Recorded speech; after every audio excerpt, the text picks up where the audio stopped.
Kamusta po kayo? Bago po ang lahat, first things first.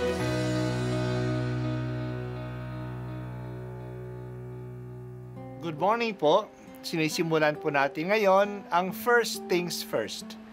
At dito po, tinatalakay natin sa unang bahagi ng umaga natin ay ang first readings na binabasa po sa banal na misa.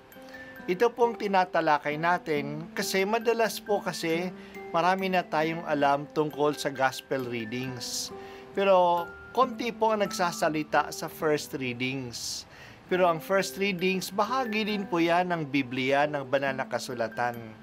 Kaya susubaybayan po natin ang mga first readings, basahin po natin at kuminsan kailangan ng basahin ng 2 o 3 beses bago maintindihan kasi hindi po tayo familiar sa mga istorya at sa mga kaisipan na tinatalakay dito.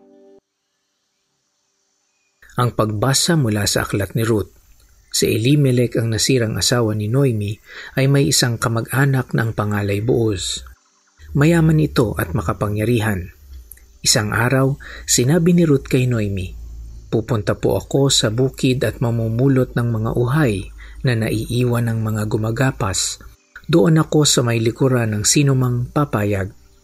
Sumagot si Noemi, "Ikaw ang bahala, anak." Kaya't si Ruth ay nagtungo sa bukid at namulot ng mga uhay, kasunod ng mga gumagapas. Ang napuntahan niya ay bukid ni Booz. Nilapitan ni Booz si Ruth at kinausap, "Anak, huwag ka nang pupunta sa ibang bukid. Dito ka na lamang mamulot kasama ng aking mga manggagawang babae. Tingnan mo kung saan sila gumagapas at sumunod ka. Sinabi ko na sa mga tauhan ko na huwag kang babawalan." Yumukod si Ruth bilang pagbibigay galang at ang wika, "Napakabuti ninyo sa akin, gayong ako'y dayuhan lamang." Sumugot si Booz, "Nabalitaan ko ang lahat ng ginawa mo sa iyong biyenan mula nang mamatay ang iyong asawa. Alam ko ring iniwan mo ang iyong mga magulang at sariling bayan upang makipamayan sa isang lugar na wala kang kakilala." Napangasawa ni Booz si Ruth at iniuwi sa kanyang tahanan. Sa kapanahunan, pinagkalooban sila ng Panginoon ng isang anak na lalaki.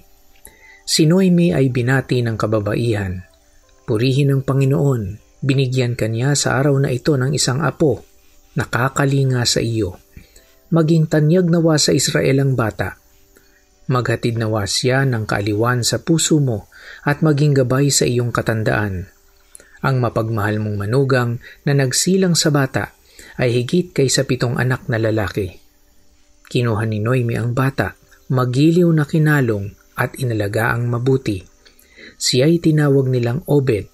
Balanay sinabihan nilang nagkaapo ng lalaki si Noemi. Si Obed ang ama ni Jesse, na ama ni David. Ang salita ng Diyos. Salamat sa Diyos. Nung si Naomi at si Ruth ay dumating sa Bethlehem, siyempre wala silang hanap buhay. Panahon iyon ng tag-ani ng sibada, barley harvest. May kaugalian doon sa Israel na kapag sila ay nag-aani, ang naiiwan ng taga-ani ay sinisimot ng mga mahihirap. Pinababayaan na lang nila para na ito sa mga mahihirap. Ganun ang ginawa ni Ruth.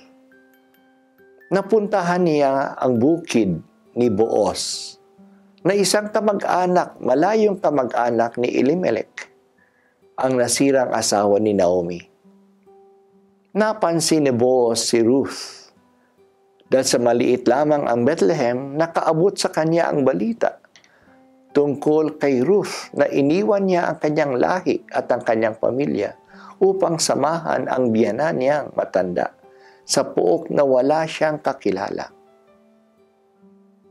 Kinausap ni Booz si Ruth na doon na lang siya mamulot ng tira-tira sa bukid niya at samahan na lang niya ang mga manggagawa niyang babae. Pagsasabihan niya sila na huwag siyang pagbawalan at bigyan pa nga siya ng ibang nagapas nila. Sa di kalaunay, nagkatuluyan sina Boaz at Ruth. Nabigyan sila ng Diyos ng isang anak na inalagaan ni Naomi. Naging mapalad na si Naomi. Nagkaroon na siya ng apo. Ang anak ni Ruth at Boaz ay si Obed, na siya namang ama ni Hese, na siya namang ama ng naging hari ng Israel na si David. Marahil ang maikling aklat ni Ruth ay sinulat sa panahon ni Ezra at Nehemiah. Pagdating ng mga tao sa pagtatapon sa kanila sa Babylonia, naging maliit na bayan na lang ang mga Hudyo.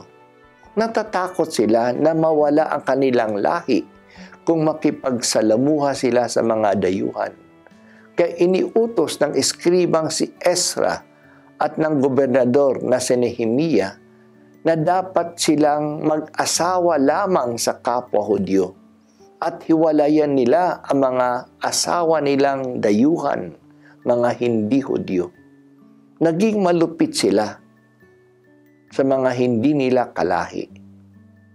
Kaya ang aklat ni Ruth ay sinulat bilang babala sa kanila na kahit na ang kanilang pinakadakilang hari ay walang dugong purong Hudyo, siya ay may dugo rin ng dayuhan. May ninuno siyang Moabita, isang dayuhan, at maaari namang maging maganda ang pagsasama ng isang pamilya na mixed race.